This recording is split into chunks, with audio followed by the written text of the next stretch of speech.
Okay, why don't we get started if we could? I know people are still coming in.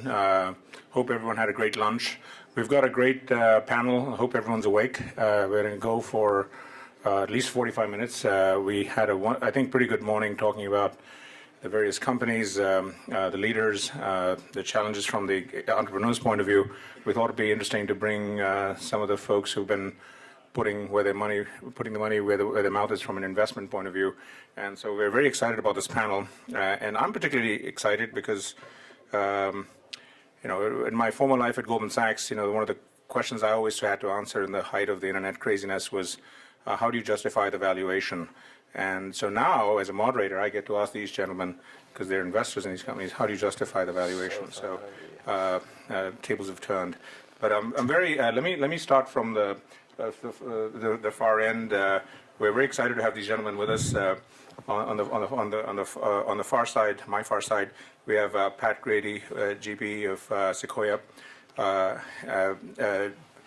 Pat has a long and exemplary career in Silicon Valley. Prior to joining, he joined Sequoia in 2007 and has been very focused on technology and financial companies at the growth stage of development. Sequoia has been, you heard this morning Ron Zuber talk about Prosper 3.1, 3.2, and so it would be interesting to get your perspective on Prosper, not just Prosper obviously, but the state of the industry. Then we have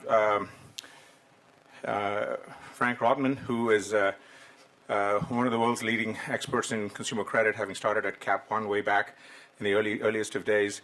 He's a partner at QED Investors and dedicated to the whole the financial investment space, and has a very broad, deep perspective. We had a chance to catch up last night on a number of things, and I could have used another hour of kind of discussing some of the things we touched on. Next up, we have Charles Moldov, GP of Foundation Capital. Charles joined Foundation in 2005. Again, an accomplished entrepreneur.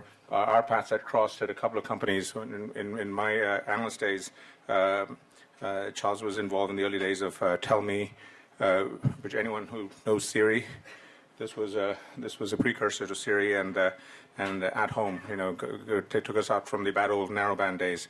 But Charles has been very focused on the space, and Foundation has been a very committed investor at various stages in Lending Club. So it would be interesting to see your perspective. And then last but not least, we thought we'd have someone from the private equity side of things. These folks look at valuation a little bit differently than let me phrase it a different way. They look at it more in the context of like public investors would in many cases. So we have Aaron Goldman, who's spent he's been there since 2007 and has focused extensively on financial services and business services sectors. So I think we have a great group of folks to kind of tackle some of the industry issues. I'll start off generally. And by the way, you guys can say anything because none of the companies, they can't. It's just amongst us. They're all out somewhere talking to business partners and the like. So let's start with the title of the panel: Why venture capitalists and private equity folks are interested in funding P2P and online lending. So what gives? Maybe just give us your kind of general view and specific views, if you would. I'll say the most obvious and easiest, which is it's a huge market. And when, venture capitalists, we all say we invest in great teams and big markets, but there are very few markets that are actually this big. It's that simple. Yeah. We also spend a lot of time thinking about the answer to the question, why now? And I think for this market in particular, there are a couple of answers to that question. One is the obvious one, which is the rate environment. But the other two are the fact that the technology is finally there to do a lot of the things that people have wanted to do for years. And the consumption behavior has changed as well. People are used to the sharing economy and used to going online for everything. And so I think the conditions are such that we're at that perfect moment in time for the industry to start taking off. Yeah, and if we actually look at the banks that have been serving this space for a long time, it's also a very good time for a lot of these new entrants to come in because the banks are busy fighting battles on different fronts, whether it's a regulatory capital battle or it's a regulatory battle around consumer issues. When you spend a lot of time with the C-suites of the banks and a lot of the executives, about half or more of their time is spent with regulators. And they're busy worrying about not getting in trouble, not about innovating, not helping consumers, and not building something new. Yeah, I echo those comments. I think that Frank's point about the banks is actually really important because I think everyone says, why can't people compete against these businesses? The banks have balance sheets, they've been underwriting credit for a long time. I think they have just demonstrated year after year they can't develop new technology especially well, and so you really need some technology here, and that they are, despite willing to accept much lower rates of return than investors are making on a lot of these platforms, either unwilling or unable to sort of go into this business because of be it regulatory concerns or just capacity constraints. Okay, so market's very big, open-ended, greenfields, regulatory issues. We got that. But now, gentlemen, it's Monday morning. You're in a partners meetings. Okay, the other guys and ladies have been focused on other segments, and they're like, okay, I got the bull case. What can go wrong? What do I need to worry about? What do you talk to them about? What are some of the questions you're getting from them or internally as you're talking about these issues? How are you thinking about this from a framework point of view? Not just where it is now, but let's talk about the next 2 to 3 years, which is basically a key time horizon here. I think there's plenty that can go wrong. I think if you look at the history of Prosper Marketplace, the business in which we're invested in this sector, there have been a lot of ups and downs, and I think it's largely attributable to the fact that this is an extraordinarily complex business to run. You've got the borrower side of the marketplace to manage, where you've got two very distinct sets of borrowers that you're trying to cater to. You've got the investor side to manage, where again, you've got two very distinct sets of investors that you're trying to cater to. And then you've got everything in the middle that enables that to happen, which is technology, credit modeling, all of the different risk functions inside of the business, including the regulatory function. And ultimately, if all of those things aren't growing in lockstep, you get out of balance. And so when you look at, the question was asked this morning to Renaud, and I thought he had a very good answer. What's keeping you from growing 1,000% instead of growing 5% or 10% per month? Well, the answer is when you're balancing all of these different variables, you can only grow at a certain rate. And I think they've done a very nice job showing us, what that looks like for companies in the sector. Anyone else want to get a crack at it? I think the interest rate question is a good one, and it is an attractive time now. The spread is greater than it's ever been. And Scott Sanborn, for those who were in the panel, who listened to his panel earlier, listened to him talk about the net interest spread, net of bad debt. And that was one of the things that we looked at specifically in the latest round of lending club financing. As the valuation has grown larger and the business has grown larger, we had to get comfortable with the idea that this wasn't something that was uniquely suited for the current interest rate environment, but that in fact it could sustain for longer periods of time. And that analysis that he talked about was one that we had worked on with them, and we did get comfortable in the end that was not as looming an issue as it otherwise might be. And to add that, I'd say I think regulatory still remains an open question. I think there are still naysayers who say, are these entities going to eventually have to hold some kind of regulatory capital? I don't, you'd argue they should not, but I think there are people that see this potentially as a dynamic that changes. And the other thing is, to your point on rates, I think that in certain markets, you have a lot more flexibility. So if you look at the Prosper Lending Club models, they're delivering both value to consumer and value to the lenders that they can't really find anywhere else. In student loan, if rates move, I think the value proposition becomes more difficult, right? Because you have a huge part of the market that has a fixed rate loan. As base rates go up in the economy, the ability to refinance people out of those fixed rate loans diminishes. So there are a lot of different asset classes represented here today, but I think that certain markets potentially are more attractive than others in a rising rate environment, to your point. Now, so that addresses some of the concerns. Let's go maybe a level or two deeper. Let's talk about execution risk issues. Touch on regulatory issues, especially since we've got a couple of folks here at least who's and actually all of you are very familiar with some of the challenges on the consumer credit side. It's and there are similarities in many of the other segments. So let's just use that as a proxy for now. And one of the things looking at that, when I started looking at this a little while ago, one of the challenges is just customer origination costs trends. When it's wide open greenfield markets, the biggest challenge in any category of the internet I've looked at is how do you grow very fast to global scale as fast as possible. So you've got that execution challenge. But customer acquisition becomes a very, very big issue. America Online almost went under a couple of times in terms of customer acquisition. We've got countless models. There's different acquisition challenges in this space. How do you all think about that from an investor point of view, and get comfortable with that? I would say, is this on? Hello? I would say that these are really specialty finance businesses. And specialty finance businesses are very much about channel strategy. They're about customized customer value proposition. It's about customized operations, customized underwriting, customized fill in the blank. And as a result of that, these businesses are difficult to build. And some of the teams that have been assembled in order to build these new platforms have different pieces of it in their DNA. A lot of them have technology as their DNA. Some of them have marketing or channel as their DNA. Some of them have credit risk as their DNA. And I think the broader question for me that keeps me up is what pieces need to be filled in that overall equation so that from an execution risk standpoint, the business is minimized, the business risk is minimized, and you can actually build something that's successful, because these are challenging. And you ask about acquisitions. Generic acquisition strategies can go but so far. As much as venture capitalists and technology people don't want to hear it, direct mail is not dead. Direct mail will not die. Direct mail has a purpose in this world. And it's because you can target consumers. You can find them with the right offer at the right time.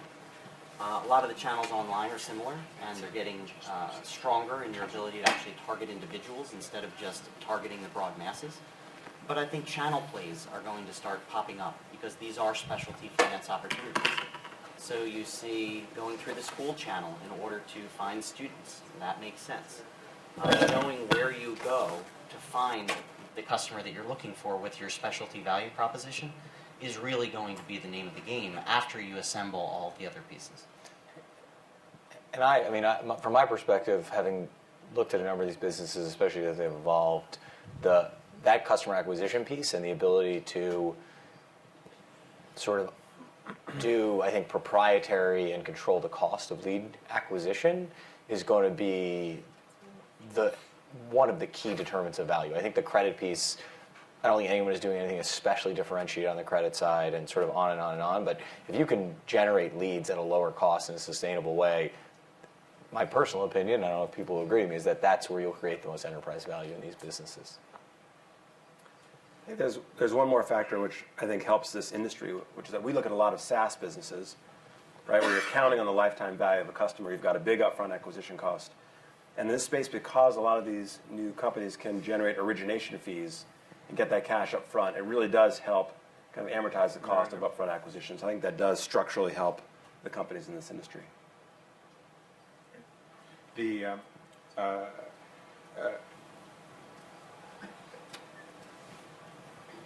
Given that the other thing, when I started to spend a lot of time with the sector, the issue that kept coming up with the range of folks that I talked about was the competition from incumbents. Every cycle of the internet, the incumbents have learned, hey, you ignore what's going on in the internet-driven businesses at your own risk, and in every sector, incumbents have started to respond in very varying degrees. How does that factor? How have you all thought about that in the context of looking at the space in terms of looking at the startups plus what incumbent responses might be? Well, there are two sets of incumbents, right? There are incumbents called the banks that have done this business for a very long time. When I was at Capital One, I managed the unsecured installment loan business, which really was the direct mail debt consolidation business, which is what Lending Club and Prosper are doing today. That business was exited, during the financial crisis, and it hasn't come back. So when you talk about incumbents, some of the businesses have been shut down from the banks because, again, they're distracted right now. They have their eye on bigger issues.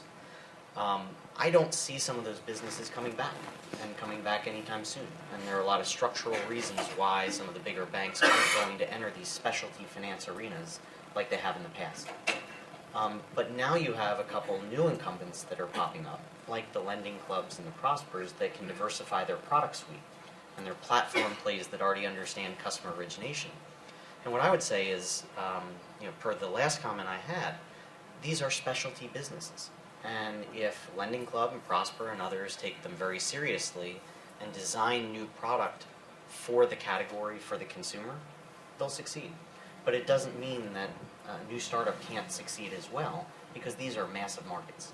As big as Lending Club's market is, as big as Prosper's marketplace is, when you start to talk about small business lending, like SomoLend we're an investor in, or Privlo, which is in the private mortgage space, which is doing $100 billion a year of originations just in the US, in a cottage industry with no platform actually coordinating. These are giant industries, and there are going to be room for players to come up, as well as some of the incumbents to expand into them. Yeah, we tend to think about the incumbents as that first category that Frank mentioned. It's an honor for Prosper to be considered an incumbent at this point, but there's a lot of work to be done.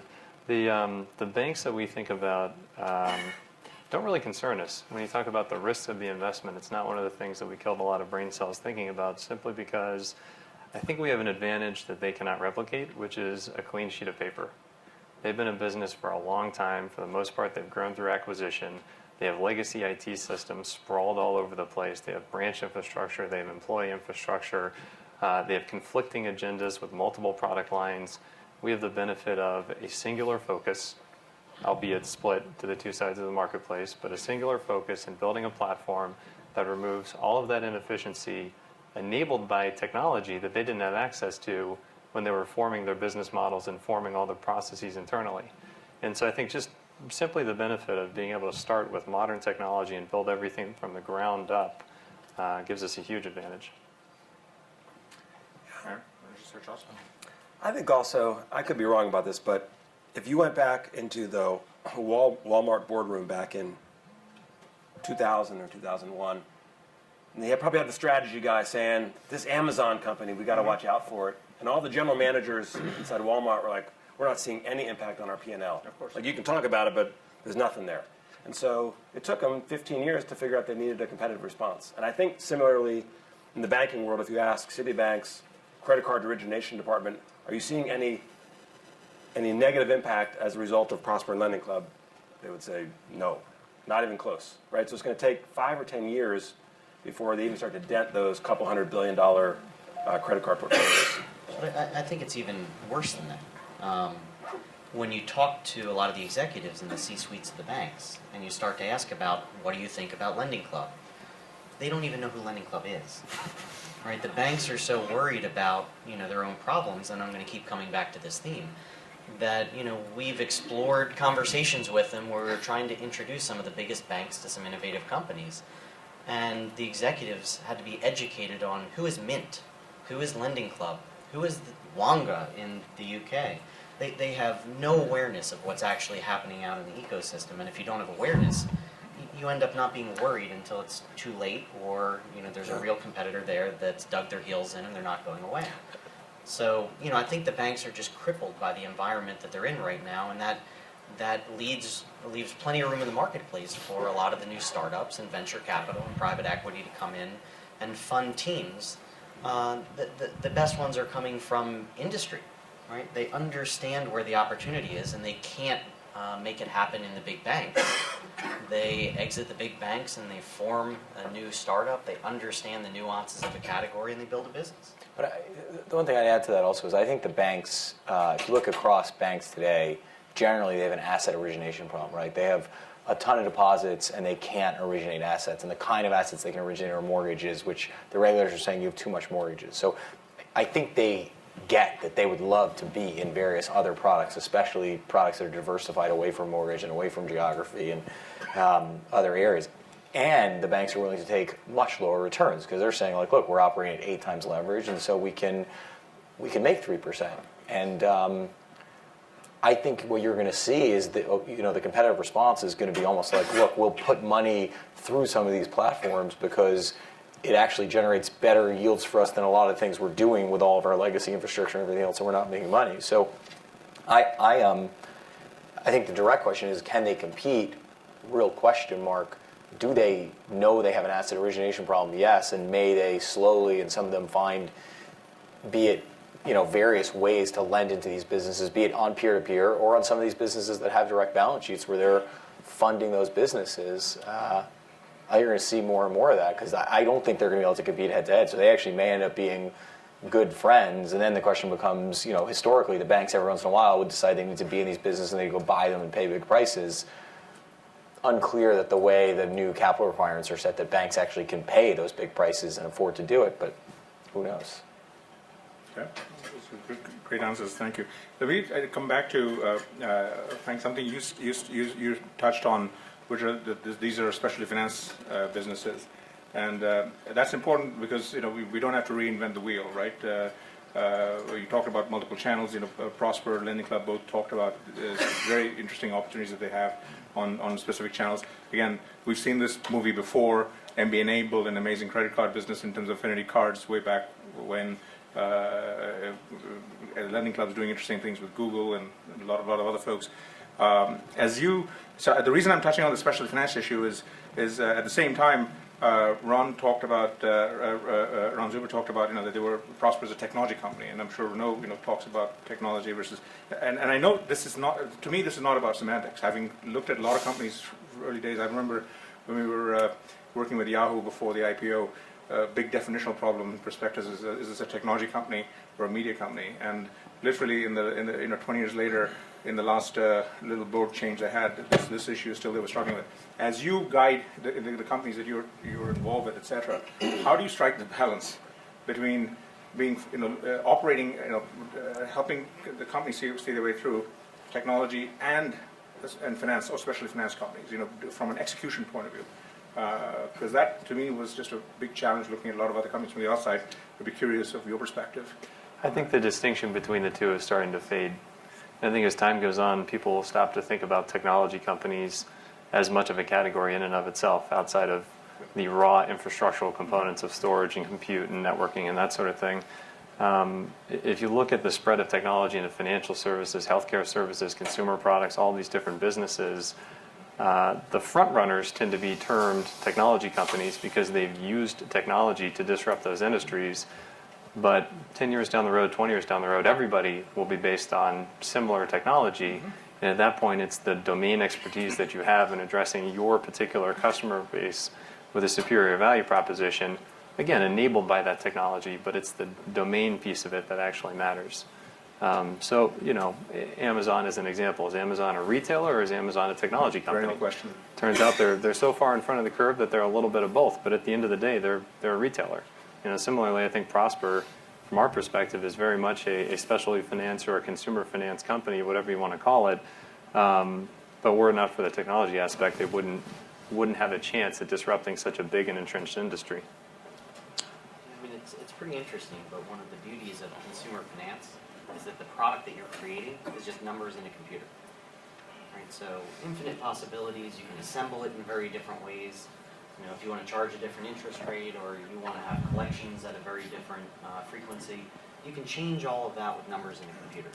So at the heart of all financial service companies is a technology component where you need to be able to assemble and serve using technology in a certain way. The more flexible you are with those numbers in a computer, the easier it is to create products for consumers and new value propositions. But I think the user experience is getting to be more important. And that's where a lot of the technology and financial services are starting to blur. Mm-hmm. Where it's not just about the numbers in a computer anymore. You can manufacture that, a bank can manufacture that. And where consumers are flocking or where there's a user experience that they like, and they might even make a buying decision. They might have preference for a higher priced product that has a user experience they want. Speed, shorter applications, understanding how to take payments directly instead of having them mail checks, being able to see how they interact with that product through mobile, through web. A lot of this is becoming table stakes because the consumer is now expressing preference based on the technology.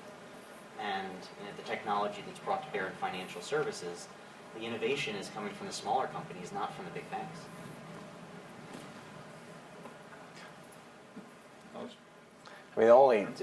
Michael's question, which is, when you think about Yahoo or Amazon or any of these businesses, are they X or are they Y?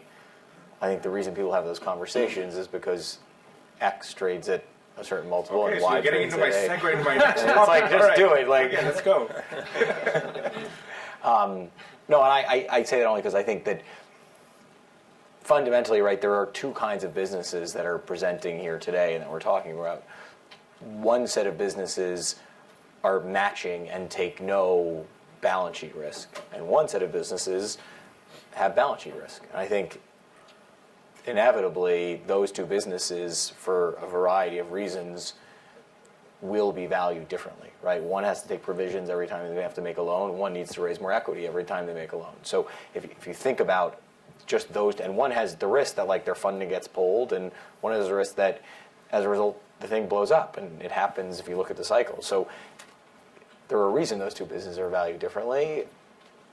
Obviously, when things are growing super fast over a super long time, you obviously can look past a number of those factors. But that, I think, is the, and we have a number of people up here who are investors in businesses that don't have balance sheets, and take it from whoever, but my belief is that those two businesses will, over time, always be valued differently. I mean, you could almost replace the word technology with, in this case, with marketplaces versus business, right? Similar idea in the sense that different business models, etc. So now, since you beat me to my punchline. I apologize. No, that's fine. Stole your thunder. So they saw it coming. No. So let's talk about risk reward from an investment point of view. And as you will have existing investments. Obviously, how do you think about risk return in this environment? Not just right now, but as you look at it over the next couple of years and valuation levels, etc. As of yet, no one has yet gone public, so it's all in the future. So talk a little bit about that, and also I'd love to get your sense on how you just how you all think about valuation in general, approaching these businesses. Well, the easy thing for us is that at least in the venture business, we're price takers. There's no notion of coming up with the perfect valuation and then trying to place that upon an investment opportunity. There is a market price for any given investment, and if we can get a little bit of a discount, that's wonderful. But for the most part, the question is this worth it, given what we suspect this company will look like in 5 years or 10 years or 15 years? Because keep in mind, in an early stage investment, you might just have an engineer with an idea. There are no multiples that you can possibly apply to that person or to that business. And so it's more a question of, what is the size of the market opportunity, what is the structure of that market opportunity, and how is this company, product, person positioned within that structure? And based on that, what do I believe about the future? And if you think that it's a multi-billion-dollar market opportunity and the company has a decent chance of getting a fair share of that, valuation itself is less important. So unfortunately, there's no perfect math that we can do. In the past 5 years, I don't think we've made a single investment on the basis of a PE multiple or even a multiple of free cash flow. Ultimately, every single company in which we invest will trade on one of those two things. So it's a question of, at scale, how big is it? What sort of gross margins will the company have? What does that imply about the free cash flow and earnings of the business? And what will that be worth to the public market? But it's so far down the road, it's almost a guessing game. Yeah. It was interesting for me personally, because I went back and we recently invested more money into Lending Club at this latest round. And so I was able to look at the things that I thought and said in our kind of internal process that I ran in 2010, and then looking back to what we did this latest round. And I think to Pat's point, early on in a business, it's hard to suggest that Tumblr, north of $1 billion, or Instagram with no revenue, that you can apply a valuation methodology. You can't. And it was hard early on, I think, at Lending Club, and it's hard, I think, early on for a lot of these businesses.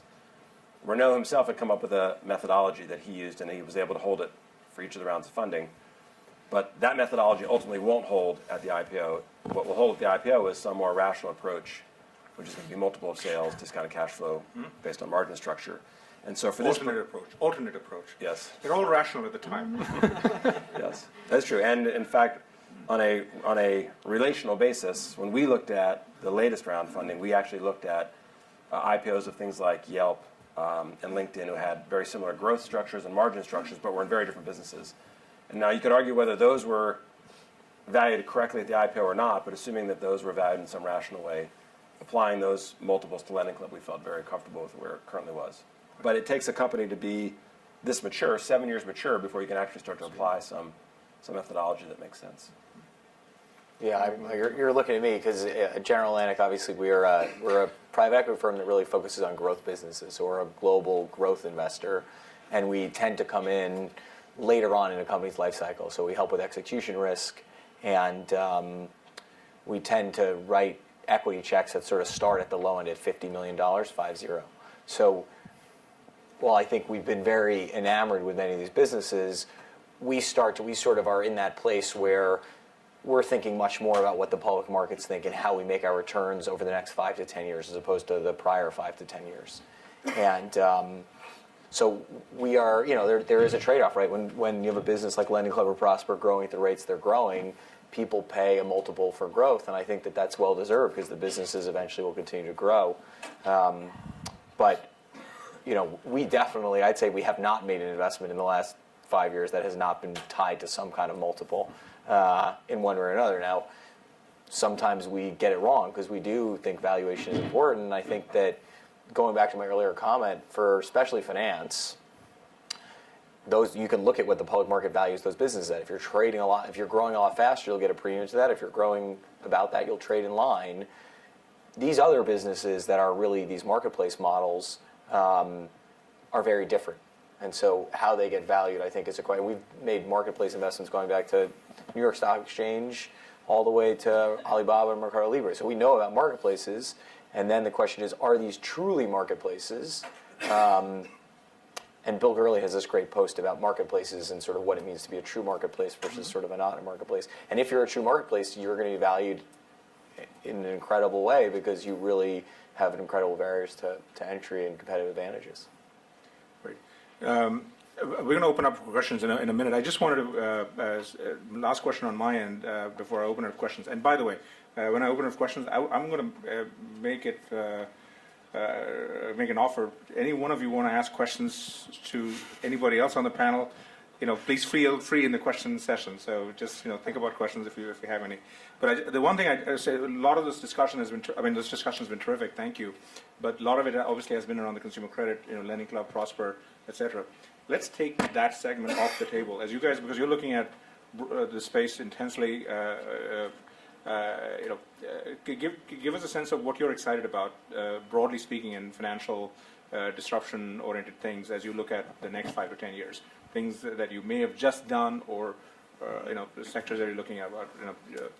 Give us a chance to dream a little bit. So I think Frank put it right earlier when he talked about the consumer experience and how that's ultimately the differentiator for a lot of these businesses.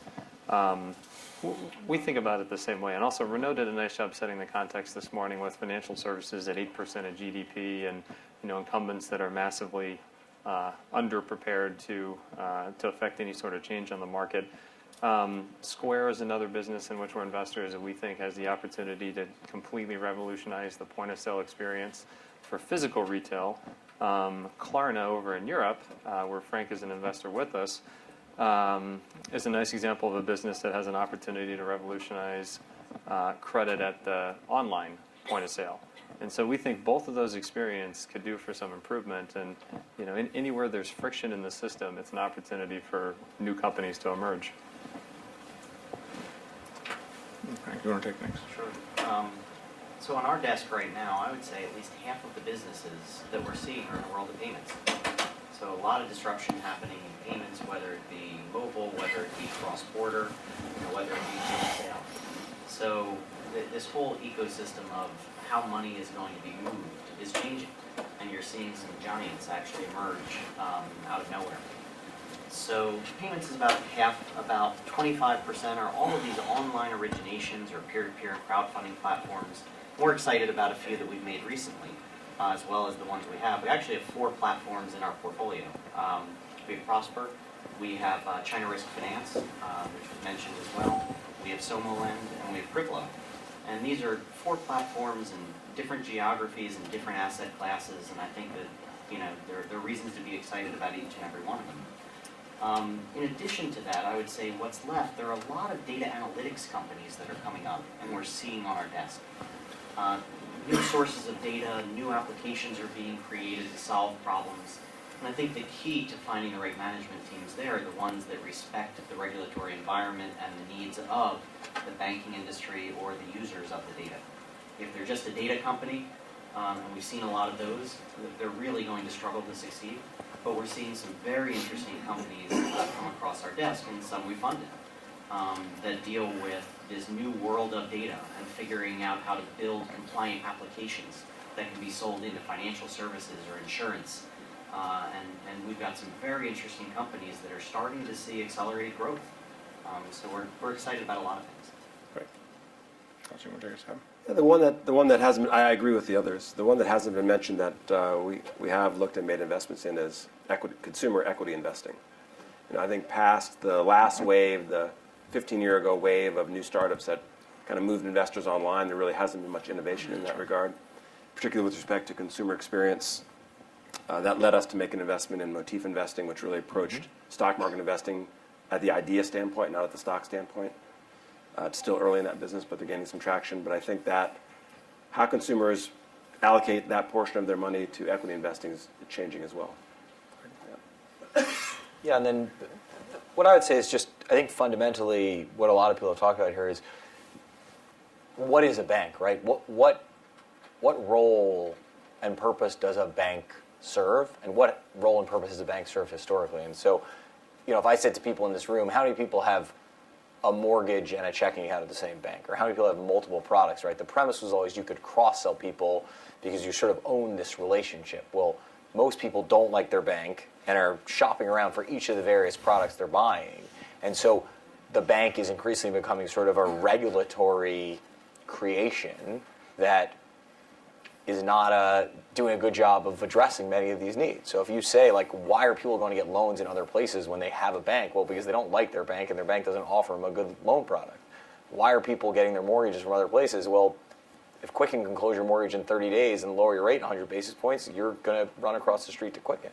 And, investing, right? People used to, if you look in the developing world especially, the vast majority of assets are invested through the branch. So you walk into the bank and your banker says, hey, you've got $20,000 sitting in your savings account. Why don't we move it into something that's a little bit more aggressive? And distribution was always really key. I think now, and that was sort of what the U.S. looked like for a really long time. And you had Schwab and a number of innovations. But I think now, once again, people are saying, wow, I don't really like the solution I'm getting. Let's pull that sort of piece out, and we can sort of find huge profit pools that the banks traditionally used to serve and don't do a good job of serving. So I think anywhere that the banks either things they used to do and don't do anymore, or they never did, or they're not doing well, I think you're going to continue to see a lot of innovation coming in those areas. And having looked at financial services now for almost 10 years, I'd say the last several years feel like the most innovative. There's more and more really innovative businesses being formed and growing at very rapid rates. Terrific. Why don't we take a question or two from the audience, and if anyone here has a question, just raise your hand as well. Sir. I have lots of questions, but the one that... You get one. Well, no, the one I Prioritize. get the biggest Choose kick wisely. out of- Well, how do you see this funding situation disintermediating yourselves? Do you see that at all? VC business getting disrupted. Yeah, Good question. So with things like Kickstarter I and did all right then? You did good. All right, thanks. Kickstarter and wisely. other crowdfunding type solutions, I think Well, it's and even upstream. You crowdfunding is at a smaller level. Do you see this eventually getting to a much larger level? I think it's a good question. There are kind of two dimensions along which we think about it. One is the evolution of an asset class. And any given asset class goes through fits and starts, and if at some point there's predictable performance coming out of it, you'll draw on the institutional investors that ultimately provide it the boost it needs to get to the sort of scale at which you can have the finely tuned retail products that will sustain it indefinitely. We saw peer-to-peer lending go through that evolution from 2005 to call it 2010, 2011, at which point it started to take off. I think a lot of the crowdfunding vehicles are in that, the equivalent of that 2005, 2006 period where nobody really knows whether or not it's going to be effective as an asset class that produces returns. So that's dimension number one. I think to be determined. Presumably there's a business model that makes it work. Dimension number two for us is the separation of money from services. Money is a commodity. There's no question about that. I think if you look at our industry, we all like to think that we're providing wonderfully valuable services next to our money. In some cases, hopefully that's true. In a lot of cases, that probably isn't true. I think to a large degree, these will keep us honest. If we're not actually providing valuable services that can help people build bigger and better businesses, we shouldn't have the opportunity to invest in their company at any different rate than anybody else.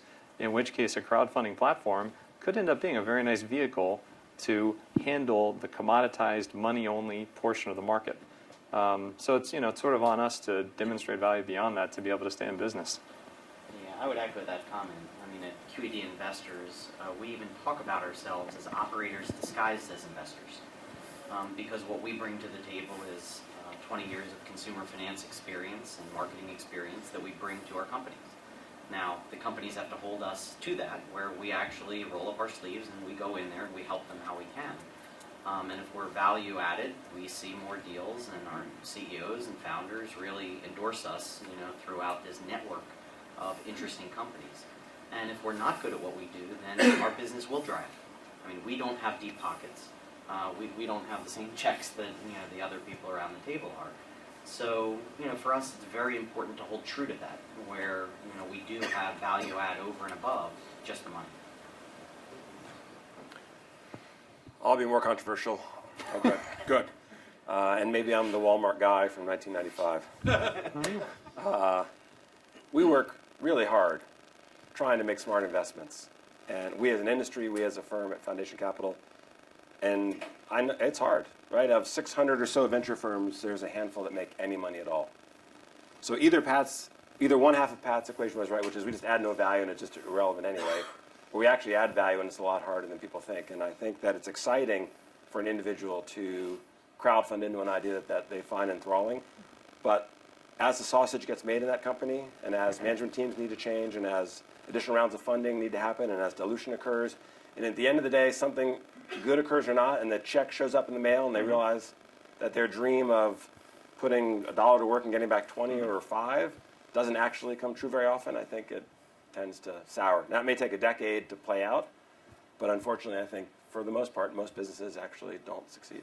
Yeah, I would echo that, right? If you look at the returns of Sequoia and Foundation and top decile investment firms, especially in venture capital, even in private equity, all the returns basically are being generated by them. If you look at a pool of 100 loans on the Lending Clever Prosper platform, you can sort of automatically, for the most part, underwrite them and end up with a pool that's going to end up with the same loss results over that pool.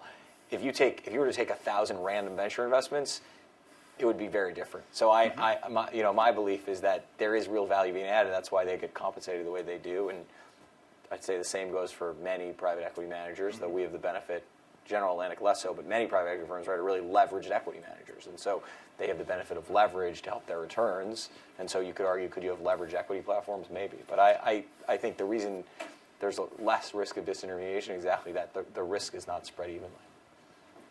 I've already gotten the hook, but I did offer. So did anyone of you want to ask a question either to each other or to the audience or anything? This is your chance. No? There's one right there. Oh, there's one more question. I have one question. Yes, sir. Regarding regulations and how investors pursue regulations, especially in this environment. And what do you guys expect to happen in the future in this industry when you're making more investments in startups? I guess that's me. I was going to leave it to the startup guys. Looking around. You're closest to Washington. I'm the regulatory guy. Yeah. The regulatory environment is not getting any relaxed. And if anything, the banks thought it was going to be a phase and go away. It's here to stay. So when you think about regulation, you've got to think about the big banks and what this regulation means for them.